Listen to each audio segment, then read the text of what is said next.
Prepare to be uplifted with RadioOnFire.com, home of the Women on Fire show, featuring your host, Latoya Ladelle.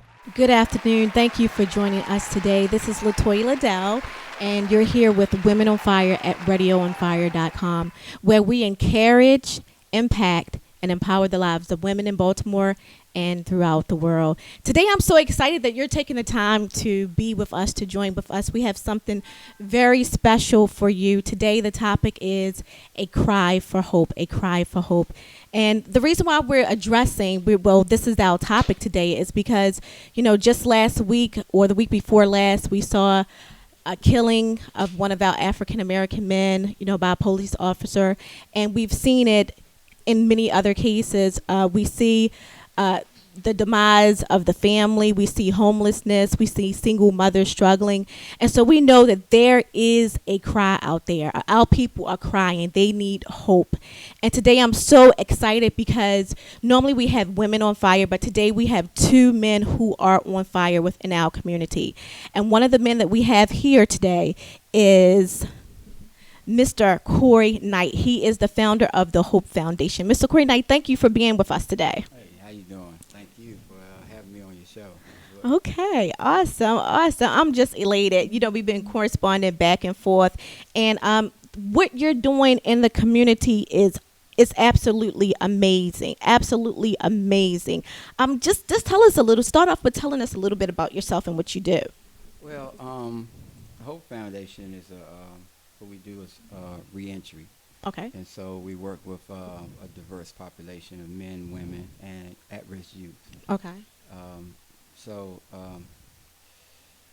It's challenging sometimes, but it's rewarding at the same time. Yes. And so because coming from that background okay. of hopeless, helpless, and homeless, and being on drugs, and not knowing which direction you want to go because mm-hmm. you don't have any direction at all.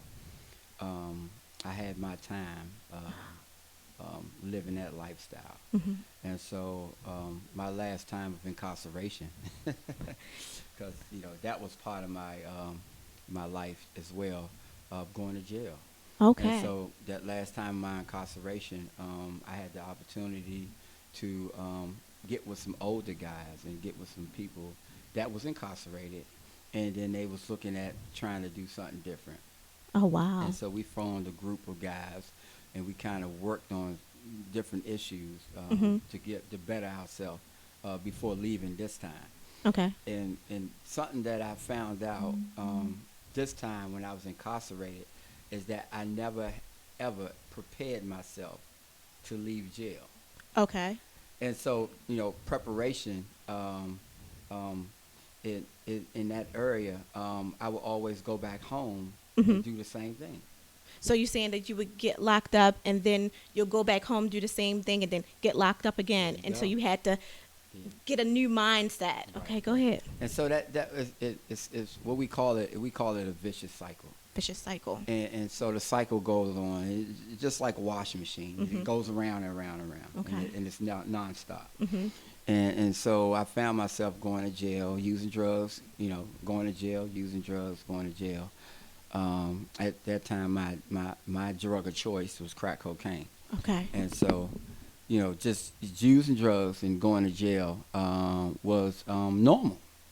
Dysfunctional, but normal. Can I say something about that? Mm-hmm. When you say normal, because I had a conversation with a friend maybe a week ago. Mm-hmm.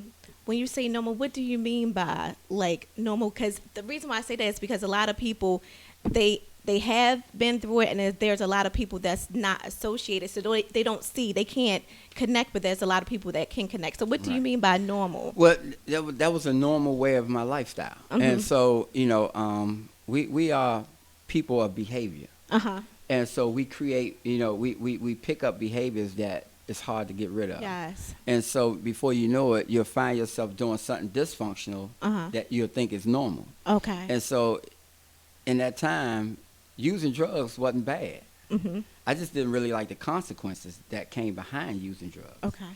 And so it was a normal behavior because the environment that I was in, everybody was using drugs. Everybody. Okay. And so it looked normal. It looked normal, even though we know it's dysfunctional. But it's once you're involved in that environment, right? It's kind of hard to get out. So you're saying like a environment where you wake up in the morning and it's you're in there. When you go to sleep at night, it's looking at you. So you're like surrounded by it, and like you said, it's just normal. Right.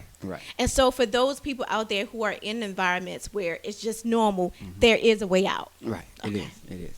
And breaking the cycle, because I still live in the same neighborhood where I use drugs at today. Okay. And so, I understand today that it wasn't never the neighborhood. It was only me. Okay. And so, I'm not a product in my environment.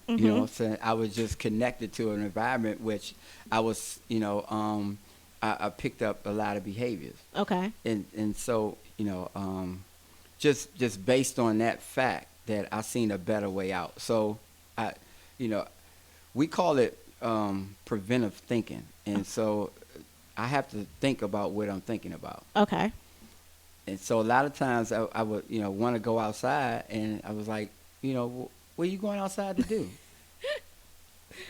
and so my mother, going, coming home from jail, and, my mother let me home, and, like, where you going? What are you going to do? Yeah. What you going to do? And so it wasn't normal just to sit in the house and look at TV. Because I was always into something. Okay. And so I had to, go back into a normal lifestyle with just having dinner with my mother, looking at TV, sitting down on the couch talking with my mother, telling her some of the challenges that I was going through. I never had a outlet, a way to vent how I really feel. So I stuffed my feelings. And then I find something to help me, use, I use drugs to my feelings. And so if I'm not able to, and that's when we talk about the outcry, if I'm not able to express myself, and you look at it, pressure, it blows. Yeah. And so, I'm not under pressure anymore. So going back to what you said that resonated inside of me, you said that you were continuing a vicious cycle. And all of a sudden in the jailhouse, talk about in jail, you linked up with some people, and then that's when the change started to happen. Tell us a little bit more about that. Okay, so the judge, at that time, Judge Leibowitz, she sentenced me to 3 years. So I had 3 years to think about my life. And so I was taken out of my environment, right? And I wasn't using drugs anymore. And so when you're not using and you're feeling some kind of normal, and so reality hit. Okay. And I look at myself at that time, I was like 36, going on 37. I had my birthday in jail, and so reality hit, and I have a child at home. At that time, was 9 years old, and reality hit is that her father is a bum, and not doing anything for her or me. My goodness. And so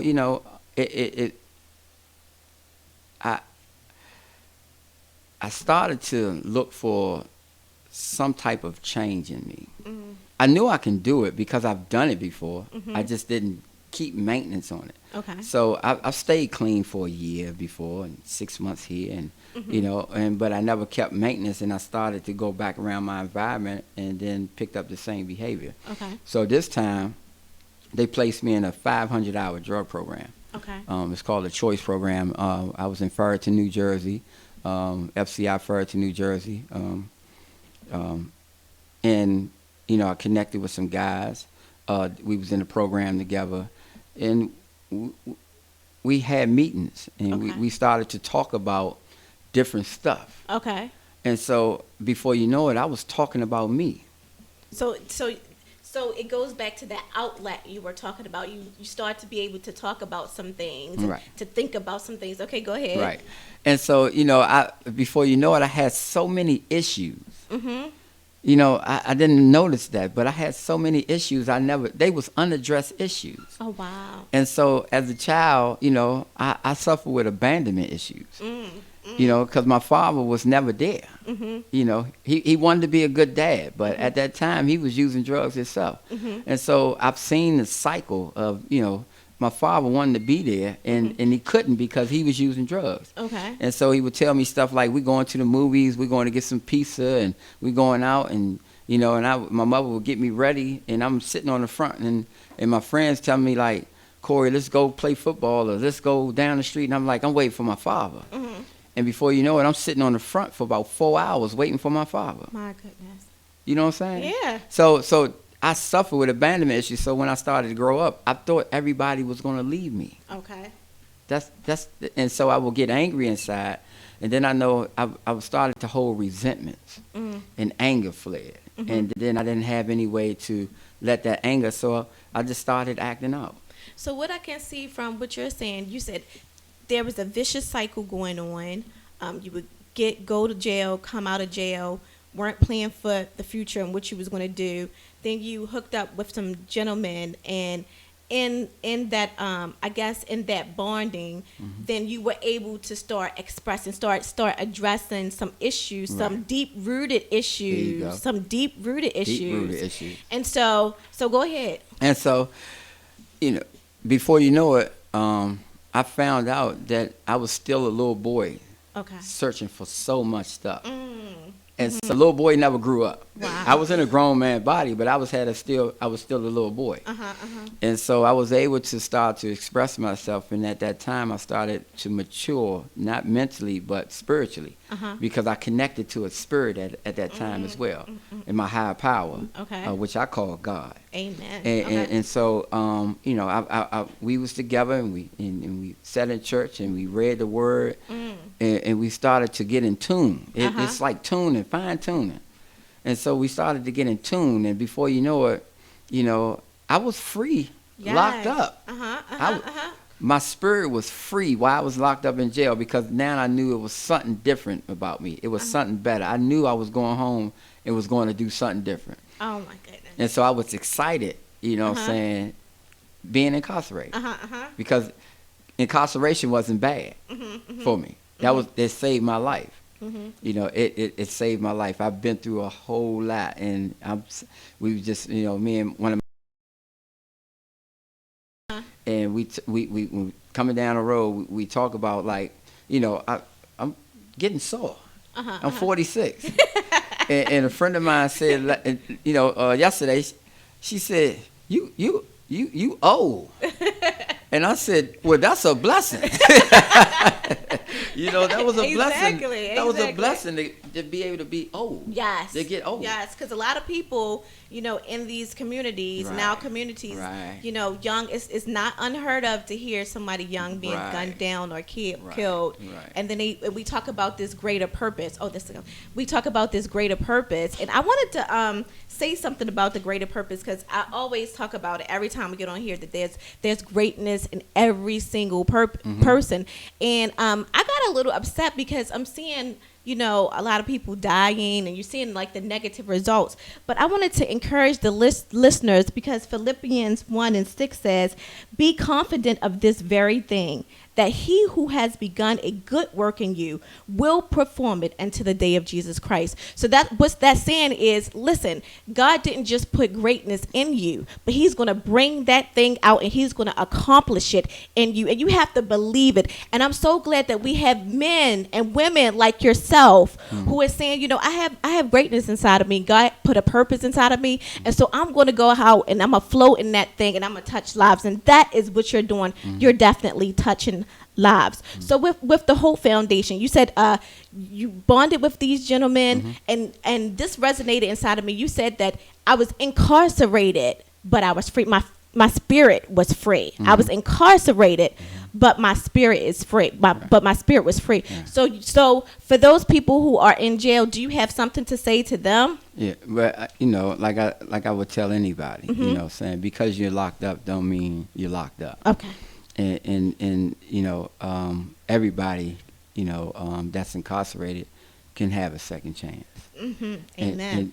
And just when you read that phrase, it just made me think about how I was always the leader. I was just leading the wrong pack. Oh, amen. And so now I look at my leadership today is because God changed my pain into my passion.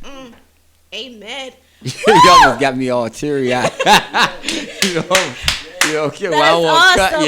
Yeah. So, my goodness. My passion now is to lead, and I'm a great example of how one man can come through a spirit of desperation and a spirit of homelessness and addiction, and can be able to come back and lead. Because I go inside the same jail, you know what I'm saying, that I was incarcerated at. Amen. And in the tune, I tell my guys, when I'm having group with them, I say, God played a trick on me. And so he said, I'm gonna let you in the front door, so you don't have to go in the back anymore. Because the back go through the process, and I can leave, anytime I want to.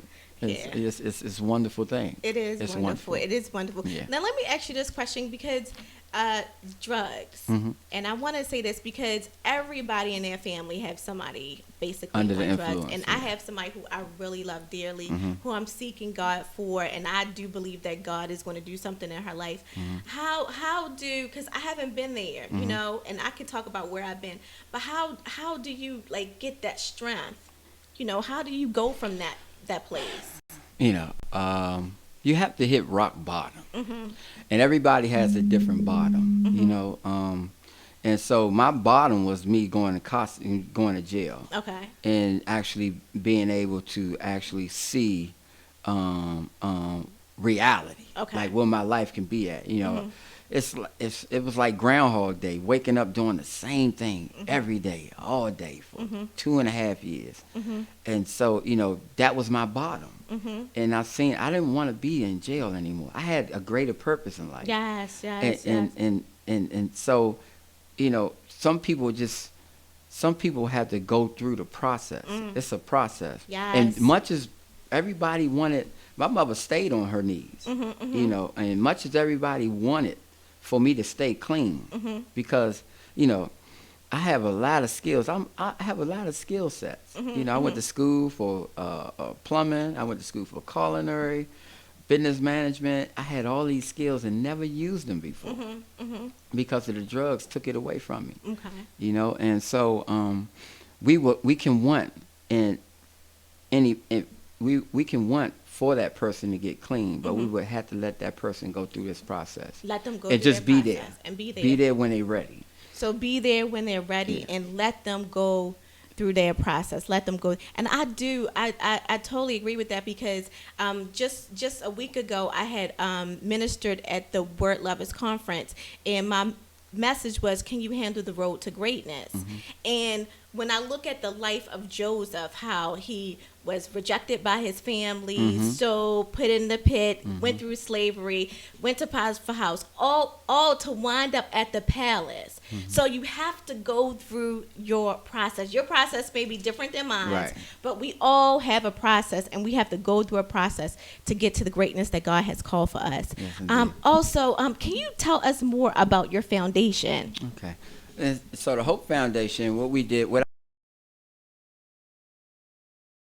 I used to go into jail because they asked me to come in there, and I started off with the juveniles in there, and worked with a guy, the psychologist, and I was his intern, and I became, he took me under his wing, and I was an intern for like 2 years, and at that time I started to get trained in different areas, to be able to better because I rebranded myself. Rebranded. And so, I became a different brand. And so not only that, I was the center of hope that came back into the jail, because some of the guys knew me, and I shared cells with them, and they was like, you coming in here? Oh my goodness. And I didn't have on that uniform. I had on civilian clothes. And so I was a brand of hope. And that what kind of gave me the name Hope Foundation, because I was the hope. Yes. And at that time, like I said, was coming in there with one workshop, and that was started off like in 2009. And so I got right in. And I started to build my program, and I did some research, and I had a couple of people help me out, and I got incorporated, and, got my articles in corporation, and got my 501c3, and, I became a nonprofit. And before you know it, I started to go back into the jails, and I started to hold groups here, and then I hold groups here, and I developed a couple of programs with some friends.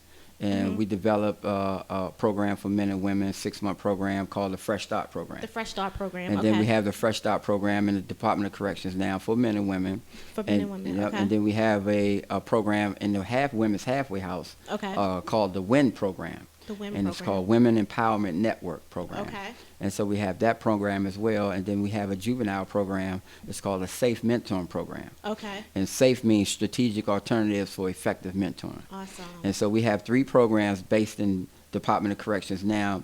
All of them is pre and post release. Okay. And so we interact with them to get to buy in to looking at or living a new way of life. Okay. So when you say pre and post, so you say buy in, so I'm trying to get that. The pre-release piece is that we work with them while they're incarcerated. So you work with them while they're incarcerated. That is awesome. Okay. Yeah. And so post-release is when they're being released. So when they're so when you said that when you would be released, it's like you had the cycle, but that cycle had to change, and you had to start thinking about what you're going to do. So you help them with all of that. So we run a mentoring programs, and the mentoring programs that I would do a group mentoring program. Okay. And so I would set a class up once a week and have them to come in, and we would do workshops, and we would talk about the behavior modification and compliance, because a lot of times we fall out of compliance, and compliance is just following directions. Okay. And so when they're on probation and parole, they have certain stipulations that they need to go through.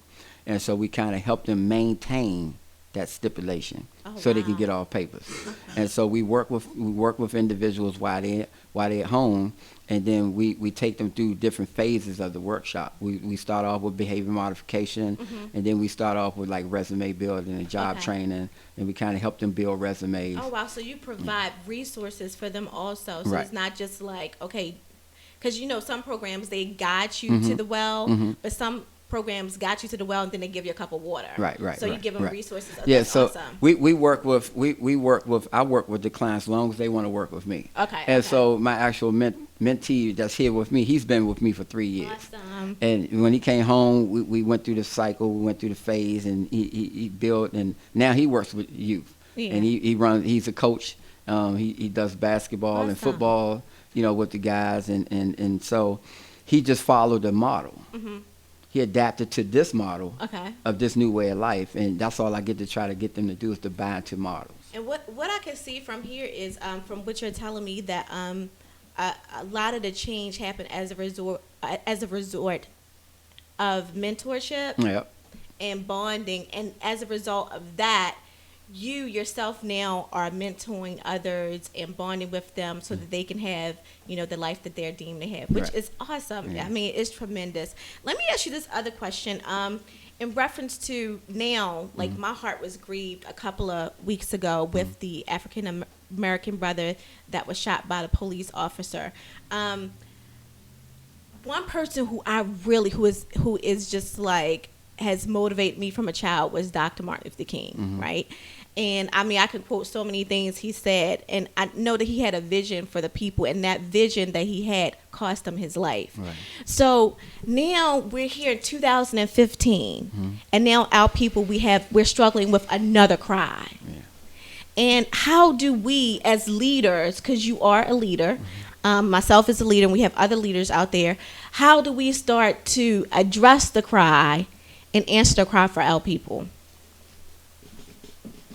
It's a lot of different ways we can look at that, and a lot of leaders need to get together, not by show. Yes. And we have to come together and to create a strategic plan. And like I look at Martin Luther King, he had about 5 other guys, and it was like 6 of them. Yes. And they built a plan. They built the vision, and they fought for it. And so you don't have a lot of people fighting for it. Yeah. They bark. But they don't fight. So can I say something? Yeah. So you're saying that when you're talking about fight, okay, when I look back at the like the documentaries, I see that they actually sat. Yeah. They sat there and they had food thrown in their faces. Yeah. They had dogs bite them. Mm-hmm. They were willing to go through whatever they had to go through because they knew at the end that what they was doing was greater than their lives. That's right. So when you said that we have to learn how to fight, like I see a lot of people comment, you know, on Facebook. They comment. But when you say fight, what do you mean by fight? Well, see, fighting is always it's not always violent. You know what I'm saying? And so when I talk about fight, we a lot of times we only cry when it happens. And so since we already know this is happening, and so we have to come together as a unit, right? And to kind of address that issue, because that's like a priority issue. We know a lot of young black males and black people are getting shot, and so we know that it needs to be addressed. So we need to get with lawyers. We need to try to create laws. We need to do legislation. We need to do whatever it takes to go to Congress and get this set right as a crime. Because it's a crime. A lot of times it's continuously to happen because we overlook it.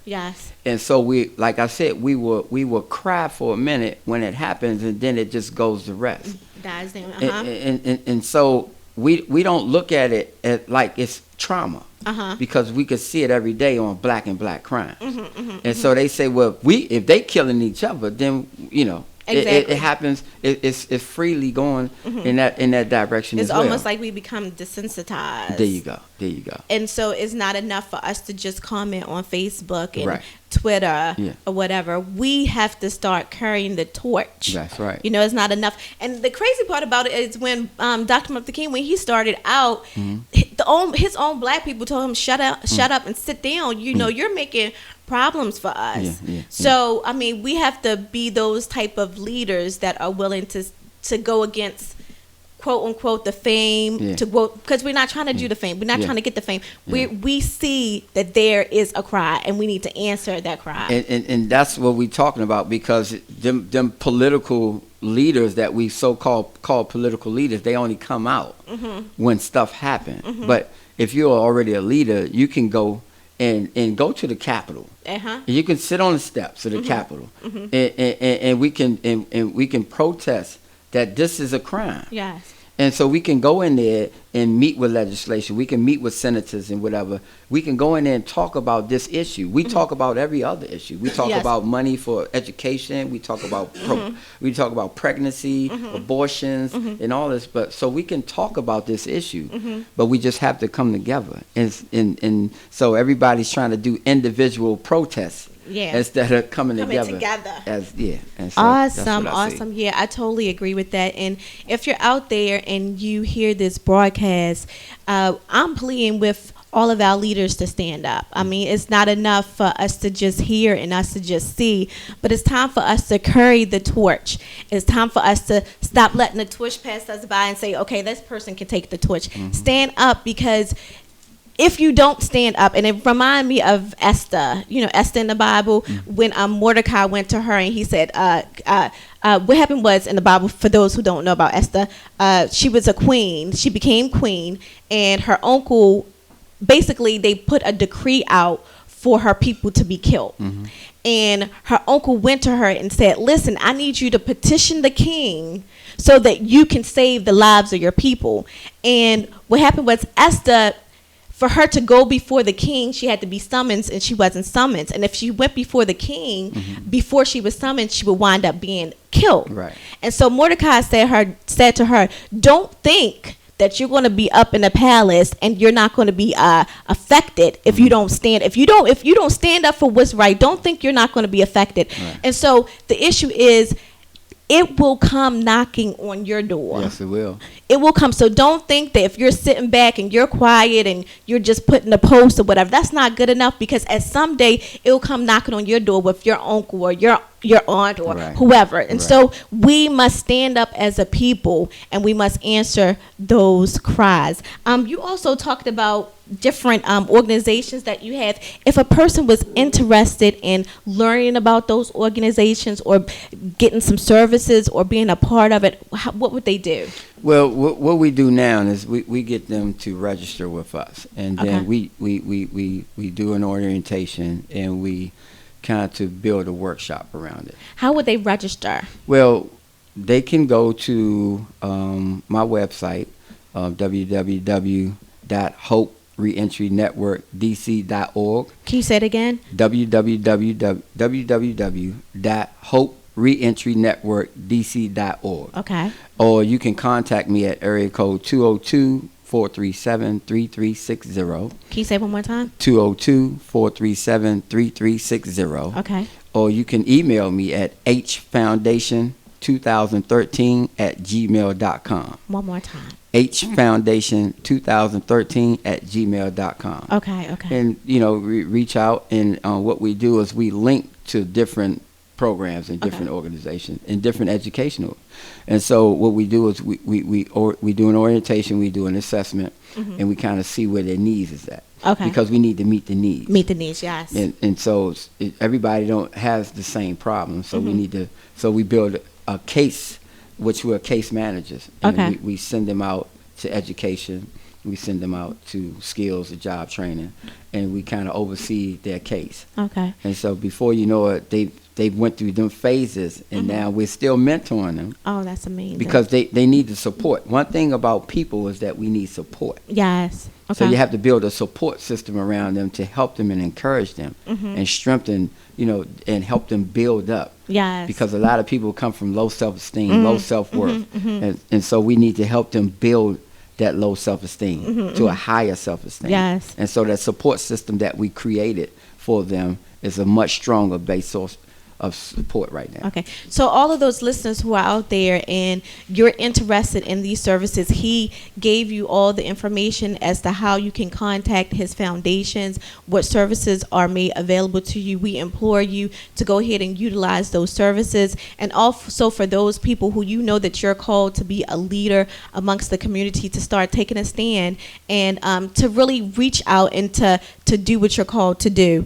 Is there anything else that you want to say tonight? I really appreciate you having me on your show. Oh, I appreciate you being It's an honor here. and a pleasure, just to be here, because it's a powerful movement. Yes. It's something that, I know if we just reach one, that's a gift. And so the gift is that we each one teach one. Yes. And so it still take a village. Yes. To not only just to raise a child, but to raise each individual. Yes. And so we definitely. are that village. Yes. So thank you. Oh my goodness. I'm so happy. I'm like almost speechless, and it's hard for me to be speechless.